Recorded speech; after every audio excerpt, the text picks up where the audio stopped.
I was abandoned by my family due to my golden sister's success. Now she's begging for help as the family business falls apart. The phone vibrated against the polished surface of my desk, a frantic, insistent buzz that was entirely out of place in the calm of my office. I glanced at the screen, and the name that flashed there was a ghost, a relic from a life I had meticulously bricked over and left behind. Clara, my sister. For 7 years, there had been nothing. Not a text on my birthday, not a call on a holiday, just a vast, echoing silence that I had eventually learned to interpret as peace. Now, this. My finger hovered over the red decline button, a gesture that had become muscle memory for any number to come from my old area code. But something stayed my hand. Curiosity, perhaps. Or maybe a darker, more primitive satisfaction. A premonition that the karmic debt I had long ago written off was finally coming due. I let it ring 2 more times, then answered, leaning back in my chair and swiveling to face the floor-to-ceiling window that overlooked the city. Leo? Her voice was thin, reedy, stripped of the glossy confidence that had always been its defining characteristic. It was the voice of someone who had been crying for a long time. Clara, I said. My own voice was level, a placid lake she had no hope of disturbing. I had spent years practicing this emotional neutrality, forging it in the fires of therapy and late-night meditation sessions until it was a shield I could raise at will. Leo, I didn't know who else to call. A sob caught in her throat, a messy, undignified sound that was so unlike the perfectly curated image of herself she had always presented to the world. The Clara I remembered wouldn't be caught dead sounding this pathetic. Is that so? I kept my tone mild. After 7 years of silence, I'm suddenly the only person on your list. I'm flattered. The sarcasm was light, almost conversational, but I knew it landed like a stone. Please, don't, she whispered. Please, I can't do this right now.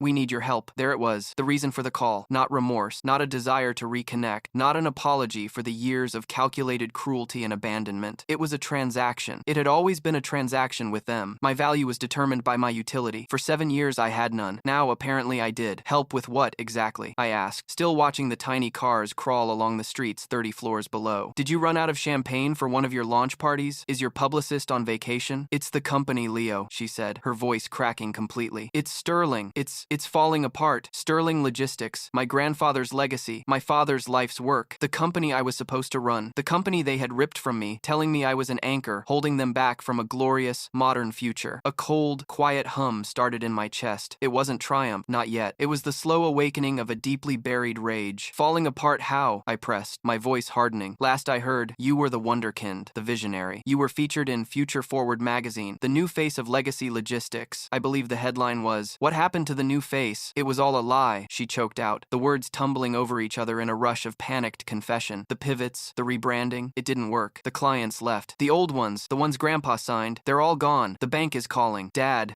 won't even get out of bed most days. Mom just cries. It's all on me and I don't know what to do. We're going to lose everything, Leo. The house, the company, everything. I closed my eyes. I pictured my father, the proud patriarch, reduced to a man who couldn't face the day. I pictured my mother, whose love had always been conditional on success, drowning in the failure she had so enthusiastically endorsed. And I pictured Clara, the golden child, her shine finally tarnished, her world collapsing around her. I should have felt pity. I should have felt a pang of familial duty. But all I felt was the icy, satisfying click of a lock finally finding its key. We need you, she repeated, her voice a desperate plea. You always knew the business. You knew the routes, the clients, the systems. You can fix this. I know you can. I'll think about it, I said, and the words were the coldest I had ever spoken. I didn't give her a chance to reply. I ended the call and placed the phone back on the desk. The silence of my office rushed back in, but it was different now. It was filled with the ghosts of the past, and for the first time in a very long time, I wasn't afraid of them. I was in control. To understand the profound, almost geological shift that call represented, you have to understand what Sterling Logistics was. It wasn't just a business. It was our family's creation myth. My grandfather, a man with a 6th grade education and hands like leather, started it with a single battered truck after the war. He hauled produce up and down the coast, sleeping in the cab, working 18-hour days. He built it on handshakes and his word. By the time my father took over, it was a respectable mid-sized firm with a fleet of 50 trucks and a reputation for being stubbornly, almost boringly reliable. I loved it. From the time I was a boy, I was my grandfather's shadow. I didn't care about cartoons. I cared about the smell of diesel and the complex choreography of the loading docks. He taught me how to read a bill of lading before I could properly read a chapter book. He explained the delicate art of route optimization, the importance of driver morale, the sacred trust of a client's cargo. This isn't about moving boxes, Leo, he'd say, his voice a low rumble. It's about moving promises. You never, ever break a promise. That was the bedrock of the company. That was the bedrock of my world. I was the anointed one. Everyone knew it. I got my commercial driver's license the day I turned 18. I spent summers working in every department, dispatch, maintenance, accounting. I knew the name of every driver, their wife, their kids. I got a degree in logistics and supply chain management, not because my father forced me to, but because I was genuinely fascinated by it. I came back with ideas, plans for gradual, sustainable modernization, upgrading our tracking systems, investing in more fuel-efficient engines, developing proprietary software to better manage inventory for our warehouse clients. Solid, practical, boring ideas that would have saved money and increased efficiency over the long term. Then there was Clara. 2 years younger, she was everything I was not. Where I was quiet and methodical, she was loud and dazzling. She floated through life on a cloud of charm and effortless cool. The family business bored her to tears. She found the trucks grimy, the warehouse dusty, the whole enterprise hopelessly provincial. She went to a prestigious business school and came back speaking a language I didn't understand, a dialect of buzzwords, synergy, disruption, paradigm shifts, value-added propositions. She took a marketing job at some ephemeral tech startup in the city that sold brand experiences. My parents were utterly mesmerized. My quiet competence was invisible next to Clara's blinding shine. Her name started appearing in online articles. She was photographed at galas with people whose only job seemed to be being influential. My father, who once valued calloused hands and a balanced ledger above all else, started forwarding these articles to the entire family. Look at our Clara, the unspoken message was. She's the one who gets it. She's the future. The shift was gradual at first. At family dinners, my talk of fleet maintenance schedules was met with polite nods before my father would turn to Clara and ask, "So, honey, what's the next big thing in the digital space?" She would hold court, spinning tales of viral marketing campaigns and user engagement metrics, things that had absolutely no relevance to hauling refrigerated goods from one state to another. But my parents would hang on her every word, their eyes gleaming with a kind of vicarious glamour. They were no longer the parents of a truck company owner. They were the parents of a visionary. The inciting betrayal, the moment the ground truly fell away, came after we lost the Harrington account. Harrington Foods had been with us since my grandfather's time. They were our biggest client, nearly 30% of our annual revenue. Their logistics director, a man named George, was a stickler for details. I had proposed a new integrated tracking system 6 months prior, a way to give them real-time data on their shipments. My father, swayed by Clara's casual dismissal of it as unsexy, low-impact tech, had vetoed it. "We need a big splash, Leo, not a little ripple," he'd said, parroting a phrase she'd used. Then a competitor, a newer, slicker company, came to Harrington and offered them exactly the kind of system I had proposed. We were given 90 days notice. It was a body blow, a catastrophic failure. I stayed up for 3 nights, barely sleeping, putting together a comprehensive recovery plan. It involved deep, personal outreach to our other major clients, immediate implementation of the tracking system I'd already designed, and some painful but necessary budget cuts to weather the revenue loss. It was a survival plan. It was realistic. I presented it in my father's office. He and my mother sat on one side of his massive oak desk, a united front. I laid out the binders, the projections, the timelines. I spoke for nearly an hour, my voice filled with an urgency and passion I had never shown them before. I was fighting for my grandfather's legacy. I was fighting for my own future. When I finished, there was a long silence. Then, my father cleared his throat. "We've already discussed this with Clara," he said, and my blood ran cold. "With Clara?" I asked, my voice barely a whisper. "Clara works in marketing. She doesn't know the first thing about our operational realities. Clara sees the bigger picture," my mother said, her tone reproachful, as if I were a child questioning a self-evident truth. "She says this isn't a crisis, it's an opportunity to pivot." Pivot, that word, that meaningless, destructive word. My father slid a glossy brochure across the desk. It was a proposal from a branding agency Clara knew. It was filled with mock-ups of a new logo, a sleek, soulless design that looked like it belonged on a bottle of expensive water. It talked about reimagining Sterling as a next-generation logistics lifestyle brand. It proposed selling off half our fleet to finance a massive digital advertising campaign and leasing a new, trendy headquarters in a downtown high-rise. It was corporate suicide dressed up in a designer suit. "This is insane," I said, my voice shaking with disbelief. "This is a fantasy. This will bankrupt us in a year." "That's your problem, Leo," my father said, his face hardening into a mask of disappointment. "You have no vision. You're just like your grandfather, cautious, scared, stuck in the past. Clara, she's not afraid to take risks. She's taking this family into the modern age." The air left my lungs. To have my grandfather's greatest strengths, his caution, his prudence thrown in my face as an insult was a betrayal so profound it felt physical. "So, that's it?" I asked, standing up. "You're choosing her? Her PowerPoint presentations over my entire life's work? Over everything Grandpa taught us? We're choosing the future," my mother said, not a flicker of doubt in her eyes. "And frankly, Leo, your negative attitude is holding us back. You're a weight on this family's ambition. A weight. That was the word that broke me. Not an anchor, providing stability, but a dead weight, dragging them down." "Fine," I said, the word tasting like ash. "Fine. You want the future? You can have it." I turned and walked out of the office, out of the building, out of the life I had always known. The next day, a courier delivered a box to my apartment containing my personal effects from my desk and a check for 1 month's severance. A formal letter informed me that my position had been eliminated as part of a strategic restructuring. My access cards were deactivated. My company email was shut down. I was excommunicated. They didn't even have the courage to do it to my face. They had Clara's future to build. They had no more use for me. The first month was a blur of disbelief. I kept expecting a call, an apology, a realization of their colossal mistake. But the call never came. Instead, the first of the month arrived, and with it, an eviction notice. My apartment, a comfortable 2-bedroom near the company headquarters, was a corporate lease. With my employment terminated, so was my housing. I had 30 days to get out. That was when the reality of my situation crashed down on me, not like a wave, but like a building collapsing. I had some savings, but not much. My salary had been generous, but I'd reinvested a lot of it into stocks that were now tanking and had lived with the comfortable assumption that my financial future was inextricably linked with Sterling's. The severance check, which had seemed insulting at the time, now seemed terrifyingly small. My rock bottom wasn't a single event, but a slow, grinding descent. It was packing up my life into cardboard boxes, the tape shrieking in the quiet apartment. It was putting my grandfather's old leather armchair, the one from his office, into a storage unit I couldn't really afford. It was moving into a cramped, dingy, one-room apartment in a neighborhood I used to drive through, with my windows rolled up. The place smelled of stale cigarettes and desperation. The faucet dripped with a maddening rhythm that became the soundtrack to my anxiety. I spent days just staring at the water-stained ceiling, my mind a maelstrom of rage and shame. Every word of that final meeting played on a loop. You have no vision. A weight on this family's ambition. Their voices became my own internal monologue. I was a failure. They were right. I was 32 years old, and I had nothing. My career, my family, my identity, all gone. I had panic attacks that left me gasping on the floor, my heart hammering against my ribs, convinced I was dying. I sent out resumes, but my work history was a trap. I had only ever worked for Sterling Logistics. Explaining my departure without sounding bitter or incompetent was impossible. I left due to a strategic disagreement with new management. It sounded weak, evasive. I got a few interviews, but my despair must have been a palpable aura around me. No one called back. To survive, I sold my car, the practical sedan I'd bought with my own money. Watching the new owner drive it away felt like another amputation. I sold my watch, a gift from my grandfather for my college graduation. I started eating instant noodles for 2 meals a day, the salty broth, a poor substitute for actual nutrition. I lost weight. My face grew gaunt. When I caught my reflection in a shop window, I saw a stranger, a haunted-looking man with shadows under his eyes. This is what they had done to me. This was the cost of their ambition. The one thing that kept me from completely disintegrating was a call from a man named Frank, one of Sterling's oldest drivers. He was nearing retirement and had always been a friend of my grandfather's. He called me on a burner phone. "Heard what they did, Leo," he said, his voice gravelly. "It's a damn shame. A damn crime is what it is. The place is a circus now. All these new people in skinny suits running around talking about synergy. They don't know a thing. You were the only one who gave a damn about us." His words were a lifeline in a sea of self-loathing. He didn't see me as a failure. He saw me as the one who got away. He told me about the changes, the new, garish logo on the trucks, which the drivers all hated. The firing of the old dispatch manager, a man who knew every road and every shortcut in 3 states, replaced by some algorithm that kept sending drivers into traffic jams. The unease among the clients. "Your ideas were good, kid," he said before hanging up. "Don't let those fools make you think otherwise." That conversation planted a seed. It was a tiny, fragile thing, but it was there. The thought that maybe they were wrong. Maybe I wasn't the problem. I knew I couldn't go back to a corporate environment, not yet. The trauma was too raw. I needed something simple, something physical. I took a job at a large distribution warehouse on the outskirts of the city. The pay was minimum wage. The work was grueling 12-hour shifts on my feet, scanning boxes, operating a forklift. It was humbling. It was exhausting. And it was exactly what I needed. In the mindless repetition of the work, my brain started to quiet down. The constant noise of my own failure began to fade, replaced by the hum of conveyor belts and the beep of scanners. And I started to notice things. The same things I'd noticed at Sterling, but on a larger scale. Inefficiencies, wasted movement, poorly designed workflows that cost time and money. The passion I thought was dead began to stir. During my breaks, I wouldn't sit in the break room. I'd walk the floor with a small notebook, sketching out new layouts for packing stations, new routes for the forklifts. I started talking to the other workers, the ones who, like Frank, actually did the work. They knew where the bottlenecks were. Nobody had ever asked them. After 3 months, I typed up a 10-page proposal on the ancient computer at the public library. It detailed a series of small, low-cost changes to the warehouse workflow. I calculated it would increase their outbound shipping efficiency by at least 15%. I had nothing to lose. I found the email for the regional operations manager and sent it, expecting nothing. A week later, I was called into an office that was bigger than my entire apartment. The manager, a woman named Sarah Chen, had my proposal on her desk, covered in notes. She grilled me for an hour. She didn't ask about my resume or why I was working on her warehouse floor. She only asked about the proposal. She poked holes in it. She challenged my assumptions. I answered every question, defending my ideas with the same passion I had shown my father. But this time, the person across the desk was actually listening. At the end of the meeting, she leaned back. "This is good," she said. Really good. Why are you working for me for minimum wage? It's a long story, I said. I bet it is, she replied. I'm putting you in charge of a pilot program to implement these changes in one section of the warehouse. I'll double your salary. If it works, we'll talk about a permanent position. That was the turning point, the first real win. The pilot program was a resounding success. We didn't hit 15%. We hit 22. Sarah gave me a bonus and a promotion to a junior management position. For the first time in over a year, I had a real salary. I had a purpose. I had proof, tangible and undeniable, that my ideas had value. Frank was right. I wasn't the problem. The bonus wasn't huge, but it was enough. I could have used it to get a better apartment, to buy a car, but I did something else. I took that money, and instead of rebuilding my old life, I started building a new one. I rented a tiny, one-desk office in a shared workspace. I bought a used laptop, and I registered a business, Nexus Logistics Solutions. The name was deliberate. A nexus is a point of connection, a center. I was going to be the center of my own world now. The first year was a brutal grind. I kept my job at the warehouse, working the night shift, and spent my days trying to build my consultancy. I was my only employee. I was the CEO, the salesman, the accountant, and the janitor. My first clients were small businesses, local companies that were being ignored by the big logistics firms, a craft brewery that needed help managing its distribution, an online clothing boutique struggling with inventory control. I didn't offer them flashy rebranding or buzzword-laden strategies. I offered them what I knew: practical, on-the-ground solutions. I went to their businesses, I talked to their employees, I learned their challenges from the inside out. I built them simple, custom software to track their shipments. I redesigned their storage spaces. I renegotiated their contracts with shipping companies. I did the boring, unsexy work that actually made a difference, and I built my business on the principle my grandfather had taught me. I moved promises. Slowly, word started to spread. My small clients saw real results, and they told other small clients. After 18 months, I had enough business to quit my job at the warehouse. Sarah was my biggest supporter. She even became a mentor, connecting me with contacts and giving me advice. I hired my first employee, a brilliant young coder who helped me refine my custom software into a scalable product. The next 5 years were a blur of focused, relentless work. Nexus grew. We moved from the shared workspace to a real office. Then we took over the whole floor. I hired a team of people who shared my passion for practical problem solving. We never took on venture capital. We grew organically, funded by our own success. We became known in the industry as the firm you called when you had a real problem that needed a real solution, not a cosmetic one. We were the anti-Clara. I bought a condo in a new building downtown, one with a view of the entire city. I built a new life, a new family, composed of my team and the close friends who had seen me through the worst of it. I went to therapy. I worked through the anger and the trauma. I grieved the family I had lost, and then I let them go. I stopped checking for news about Sterling Logistics. I stopped wondering if they ever felt regret. Their world, their choices, had no bearing on mine. I was whole without them. I was successful, not in spite of what they did to me, but because of it. They had tried to bury me, but they didn't realize I was a seed. And then, after 7 years of silence, the phone rang, and I knew, with absolute certainty, that their world was finally catching up with them. I agreed to the meeting. The request came via a stilted email from Clara an hour after our call. She suggested her office, or our parents' house, familiar ground for them, a minefield for me. I countered with my own terms. My office building, the large, impersonal boardroom on the executive floor. Thursday, 10 in the morning. I was setting the stage, controlling the environment. This would not be a family reunion. This would be a business meeting. On Thursday morning, I met with my lawyer, David, half an hour before they were due to arrive. David was a sharp, no-nonsense corporate attorney who had been with me for the last 3 years. He knew the entire backstory. He had reviewed the original severance agreement and the circumstances of my dismissal. He was more than a lawyer. He was a strategist and a shield. "Are you sure you want to do this, Leo?" he asked, sipping his coffee. "You have no obligation to even see them, let alone help them." "I know," I said, looking out the window at the same view I'd had during Clara's call. "But I need to do this. For me, I need to close the loop, and I need a witness." "I'm here for that," he said, tapping his pen on a legal pad. "Just remember, you hold all the cards. Don't let them turn this into an emotional drama. Stick to the facts. Stick to the numbers." They arrived precisely at 10. My assistant showed them into the boardroom. I waited a full 2 minutes before David and I walked in. It was a small, calculated assertion of power. They were already seated at the vast mahogany table, looking small and out of place. My father, who had always seemed like a giant to me, was slumped in his chair, his suit hanging off his shrunken frame. His face was gray, the skin papery. My mother sat ramrod straight, her purse clutched in her lap like a life raft, her eyes red-rimmed and darting around the room, taking in the expensive art and the panoramic view. And Clara, the glossy veneer was gone. She wore no makeup, her hair was pulled back in a severe ponytail, and she looked exhausted, haunted. I took the seat at the head of the table. David sat to my right. The three of them were a miserable delegation on the far side. "Thank you for coming," I said, my voice echoing slightly in the large room. It was the same neutral, controlled tone I had used with Clara on the phone. "You asked for this meeting. The floor is yours." My father tried to speak first. He cleared his throat, and the sound was weak. "Leo, son. I held up a hand, a gesture that was both polite and absolute. Let's establish the ground rules. My name is Leo. We are not here as family. You have requested a business consultation with my company, Nexus Solutions. My counsel, Mr. Chen, is present to ensure we maintain that professional framework. Please proceed. The word son died on his lips. He looked stunned, as if I had slapped him. My mother let out a small, wounded gasp. Clara just stared at the table. After a painful silence, it was Clara who finally spoke, her voice flat and devoid of emotion. She began to lay out the situation, not with the panicked sobs of the phone call, but with the weary resignation of a defeated general. She talked about the rebranding campaign, a massive money pit that had yielded 0 new clients and had alienated their core base. She talked about the new headquarters they'd leased at the top of the market, a 20-year commitment that was now a financial guillotine. She talked about selling off their most reliable trucks to buy a fleet of smaller, trendier electric vans that lacked the range and capacity for their key routes. Every decision was a textbook example of prioritizing image over substance. My father chimed in, his voice halting. He explained how their oldest clients, the ones who valued reliability above all, had left one by one. They were tired of the missed deadlines, the logistical errors caused by the new, untested software Clara had insisted on buying, and the general sense that Sterling no longer cared about the actual business of moving goods. They said we weren't the same company, he mumbled, staring at his hands. George Harrington, I saw him at the club. He wouldn't even look at me. Finally, they got to the numbers. The debt was staggering. Bank loans, overdue payments to suppliers, the crippling lease. They were weeks away from total insolvency. The bank was preparing to seize their assets, which meant the company, the trucks, the warehouse, and because my father had leveraged it to secure one of the loans, the family home, everything. When they finished, the silence in the room was heavy, thick with the smell of failure. My mother was the one who made the plea. Her voice trembled, but she looked me directly in the eye for the first time. Leo, please, we were wrong. We were so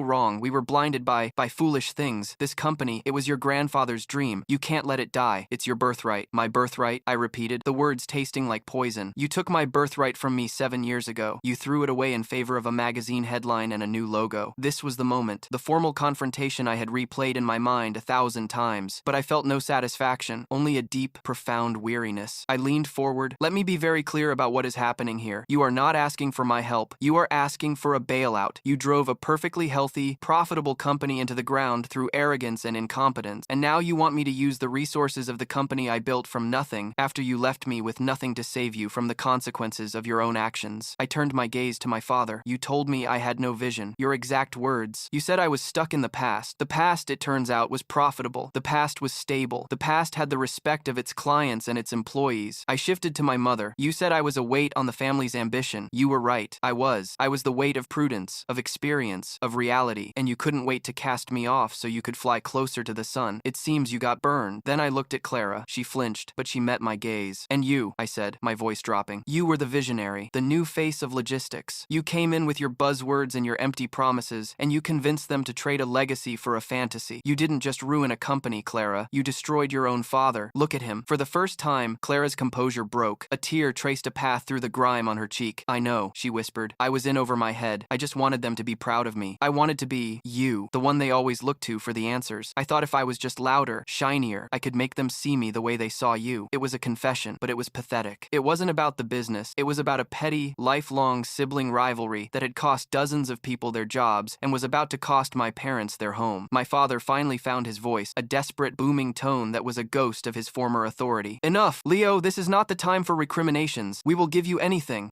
you want. You can be CEO, full control, controlling shares, my office. It's all yours. Just save us. Save the family name. My mother was openly weeping now, her hands clasped as if in prayer. Please, Leo, for your grandfather, for his memory. They were offering me my old life back on a silver platter, the keys to the kingdom I had once so desperately wanted. 7 years ago, I would have killed for this moment. Now, it felt like being offered a mouthful of ashes. I let the silence stretch out, letting their desperation hang in the air. I looked at David, who gave me a subtle, almost imperceptible nod. It was time. I took a deep breath. The answer is no. The words landed in the center of the table with the force of a physical blow. My father recoiled as if I'd struck him. My mother's weeping devolved into a choked, guttural sob. Clara simply closed her eyes, a mask of utter defeat falling over her features. No? My father sputtered, his face turning a blotchy red. What do you mean? No. This is your family. This is your legacy. No, it is not, I said, and the calmness in my voice seemed to infuriate him even more. My legacy is this. I gestured around the boardroom, at the city stretching out beyond the glass. My legacy is Nexus Solutions, a company I built from the ground up based on principles of integrity, sustainability, and competence. The very principles Sterling Logistics was founded on before you abandoned them, I continued, my voice measured and direct, stripping away any emotional appeal deal they might have left. Acquiring or bailing out Sterling would be a catastrophic business decision. The company is poisoned. Its reputation is destroyed. Its infrastructure is a mess of bad contracts and ill-advised leases. Its debt is astronomical. Merging it with Nexus would be like injecting a lethal virus into a healthy body. It would compromise everything I have worked for over the past 7 years. I will not do it. So this is revenge. My father spat, his voice thick with venom. You're going to stand there and watch your own family go bankrupt out of spite. This is not revenge, I stated, looking him directly in the eye. This is self-preservation. You taught me a very valuable lesson 7 years ago. Business is not about family. It's about results. You made a business decision to remove me. Now, I am making a business decision to not re-engage. Furthermore, this is about consequences. You made your choices. You listened to the siren song of quick, flashy success and ignored the steady, reliable truth. These are the consequences. You don't get to be saved from them, especially not by the person you threw overboard to lighten the load. The fight went out of him then. He sagged in his chair, a deflated balloon of a man. The anger was replaced by a vast, empty despair. I stood up, signaling the end of the meeting. I will not buy your company. I will not bail you out. I will not take on your debt. The Sterling Logistics that I loved, the one my grandfather built, died 7 years ago in your office. This thing you're presiding over now is just its corpse. It's time to bury it. My mother looked up, her face a mess of tears and disbelief. But what are we supposed to do? She whispered. I looked at David. He slid a business card across the table. It was for a top-tier bankruptcy and corporate liquidation firm. This is the help I am willing to offer, I said, my voice devoid of all warmth. They are the best. They will help you unwind what's left of the company in the most orderly way possible. They can negotiate with the bank, manage the liquidation of assets, and handle the legal proceedings. It is a professional referral. It is the only thing I can give you. It was the ultimate final insult, not the glorious rescue they had envisioned, where the prodigal son returns to save the day. It was a cold, clinical, administrative solution. It was help, but it was the help of a stranger, the kind of help you give to a problem, not to a family. My father stared at the card as if it were a scorpion. He didn't touch it. Clara, however, slowly reached out and picked it up, her fingers closing around the small piece of cardboard. It was a gesture of surrender. She knew it was over. We're done here, I said. I turned and walked toward the door, David following me. I didn't look back. I didn't need to. I could feel the weight of their ruin behind me, a vortex of failure that no longer had the power to pull me in. I walked out of the boardroom and closed the door, shutting them in with the consequences they had created. The final severance. In the aftermath of that meeting, a strange quiet descended. I half expected a barrage of angry calls, pleading emails, or even a desperate, unannounced visit to my office or my home, but there was nothing. Only silence, deeper and more final than the one that had preceded it. Through David, I learned they had contacted the bankruptcy firm. The process had begun. Sterling Logistics was being dismantled, piece by painful piece. A few weeks later, I was in a session with my therapist, Dr. Anya Sharma, the woman who had helped me rebuild my psyche from the ground up. I recounted the meeting in detail, the words, the expressions, the cold, hard finality of my decision. And how do you feel now that it's done? She asked, her gaze steady and compassionate. I feel free, I said, the word surprising me with its accuracy. But it's not the triumphant feeling I always imagined. There's a sadness to it. I didn't save the family legacy. I presided over its funeral. I thought seeing them broken would feel like a victory, but it just felt tragic. Victory and grief are not mutually exclusive, Leo, she said gently. You can be vindicated in your choices and still mourn the loss of the family you wished you had. You didn't destroy their legacy. You refused to be destroyed along with it. What you did in that room was the ultimate act of setting a boundary, a permanent, non-negotiable one. She was right. The battle was over, but the war had left scars. The resolution wasn't the neat, satisfying ending of a movie. It was a bittersweet verdict. Justice had been served, not by a court, but by the natural, unsparing laws of cause and effect. Yet, the price had been the complete and utter obliteration of my family of origin. Life began to move forward again, but on a new axis. The practicalities of their collapse occasionally brushed against my world. I learned through a third party that the family home had been sold. I pictured my parents moving into a small, rented condo somewhere, stripped of the status and comfort they had valued so highly. I wondered what they talked about in the evenings, if they ever talked at all. One day, I received a manila envelope in the mail with no return address. Inside was a single, folded sheet of paper. It was a letter from Clara. Her handwriting was messy, almost childlike. Leo, it began. I don't expect you to read this, and I don't deserve for you to, but I have to say it. You were right. About everything. I was a coward, and I was jealous. I was so jealous of your quiet confidence, of the way Grandpa and Dad looked at you when you talked about the business. I thought if I could just be more successful, more modern, they would finally see me. I broke everything, trying to fix something that was never broken. I'm sorry. I know that word is useless now, but I am. I'm sorry for what we did to you. I'm sorry for what I did to them. I hope one day you can find peace. I read the letter twice, then folded it and put it away. It wasn't an absolution, and it didn't erase the years of pain, but it was an acknowledgement, a sliver of truth in a mountain of lies. It didn't change my decision, but it eased a small, tight knot in my chest that I hadn't even realized was there. The process of of rebuilding my life had been going on for years, but now it entered a new phase. It was no longer about proving them wrong, it was simply about living. I poured my energy back into Nexus, not with the frantic intensity of a man running from his past, but with the steady confidence of a man building his future. We expanded into international markets. We launched a non-profit arm that helped small, community-based businesses in underserved areas optimize their logistics for free. This, I realized, was my true legacy. Not the preservation of one company's name, but the dissemination of knowledge and stability. I thought of my grandfather. I used to worry that he would have been ashamed of me for letting Sterling die, but now I think he would have understood. He built his company on the principle of keeping promises. My parents and sister broke the most fundamental promise of all, the promise of family. In the end, I had kept my promise to myself to build a life of integrity, resilience, and purpose. I think he would have been proud of that. The story doesn't end with a dramatic reconciliation. It doesn't end with forgiveness. It ends in the quiet, steady rhythm of my new reality. It ends with me in my office. Long after the sun has set, the city lights a glittering tapestry below. The ghosts of Sterling Logistics are finally quiet. The voices of my parents and sister are faded echoes. My phone rings, but it's not a call from a desperate past. It's a call from my lead developer in the Singapore office, excited about a breakthrough on our new project. I swivel in my chair, pick up the phone, and get back to work. I am scarred, yes. The wounds of their betrayal will always be a part of my history, but they are just that history. They are not my present. They are not my future. I am the architect of my own life now, and the foundation is solid. It is a quiet, reflective, and hard-won piece, and it is everything.